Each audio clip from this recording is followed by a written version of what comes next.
نحمده ونصلي على رسوله الكريم اعوذ باللہ من الشیطان الرجیم بسم اللہ الرحمن الرحیم السلام علیکم ورحمۃ اللہ وبرکاتہ۔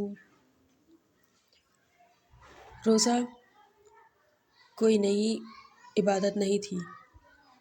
اس سے پہلے بھی یہود و نصارہ روزہ رکھا کرتے تھے۔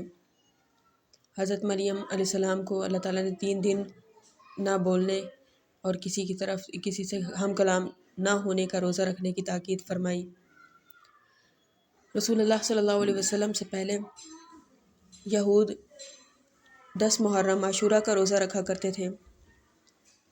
رسول اللہ صلی اللہ علیہ وسلم نے ایک بار دریافت فرمایا کہ یہ کیسا روزہ ہے، تو انہوں نے کہا کہ اس دن ہمیں فرعون سے نجات ملی تھی، اس خوشی میں ہم روزہ رکھتے ہیں۔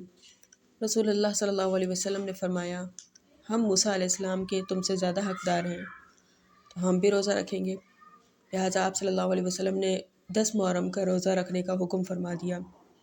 بعد میں آپ نے فرمایا کہ یہود 10 محرم کا روزہ رکھتے ہیں، ہم 2 روزے رکھیں گے، یعنی 9ویں 10ویں دونوں کا روزہ رکھیں گے۔ اس کے بعد آپ صلی اللہ علیہ وسلم نے ایام 20 یعنی مہینے میں 3 روزے 13، 14، 15، چاند کی 13، 14 اور 15 تاریخ کا روزہ رکھنے کا حکم فرمایا۔ یہ واجب اور فرض تو نہیں تھا، لیکن بالکل واجب کے حکم تک ہی پہنچتا تھا، بہت ضروری روزہ تھا۔ اس سے مسلمانوں کی عادت بھی ہو گئی روزہ رکھنے کی۔ بعد ازاں 10 شعبان مبارک کو 2 ہجری 10 شعبان کو روزہ باقاعدہ طور پہ فرض ہو گیا۔